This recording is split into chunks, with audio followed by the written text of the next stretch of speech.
Hi, I'm Crystal Kiss, and I'm going to give you some movie recommendations for you to watch, even though I'm outside touching grass. And just fair warning, some of these movies are going to be all over the place. It's not going to have a certain decade, a certain genre. It doesn't matter. These are just my personal favorites that I recommend you should watch. They are incredibly underrated, so we're doing underrated films and not big blockbusters like Back to the Future or Star Wars. So my first underrated film for you is Tenacious D and the Pick of Destiny.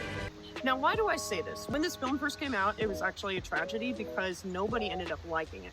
But that was because it was way too good for its time. I recommend you watch it again because it's super funny, super hilarious, my favorite soundtrack of all time, and you're gonna have a good time. It may not make sense, it may be really incredibly silly and may cuss a lot, but it has Jack Black, and it's 10 times better than the Minecraft movie. Oh, did I say that?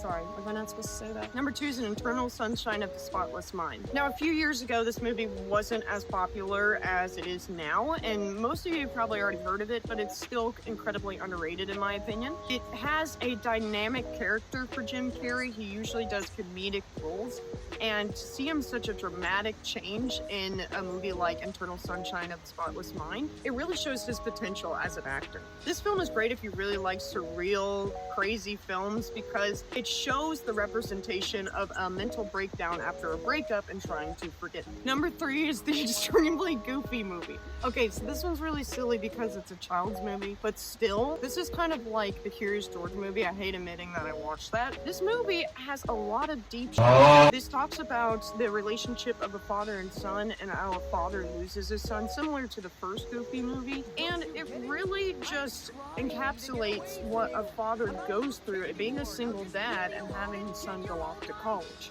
Not only that, but like the disco scene is super cool, the X Games scene is really cool, and I watched this a lot as a kid. So throwing in a kid's movie in there in case any kiddies are watching this. I'm not gonna bring up that. Number 4 is a psychological thriller, and it's Mommy Dearest. You may have heard of this one, maybe not, but a lot of people actually have never heard of this one. It's an 80s film, and it's about this mother who is an actress, but she's growing older, and it's kind of talking about the expiration date of a woman who is an actress in the 50s, I believe. What I love about this is the two lives that this woman is living. Everybody sees her for her perfect life when she's on camera or when she's outside of the house, but when she's inside of the house, she's a terrible mother, treats her children terribly, and it really makes your jaw drop. But I love the symbolism of that because it really brings representation to actresses in Hollywood and what it's like to grow older and stop losing that recognition that you once had. Number 5 is Dragon Slayer. You may have heard of this one, but this one is my all-time favorite. This was actually a Disney film, but a lot of people actually haven't heard of it because when I bring it up, they're like, what is that? So Dragon Slayer had this huge animatronic dragon, and it was Vermothrax. so well made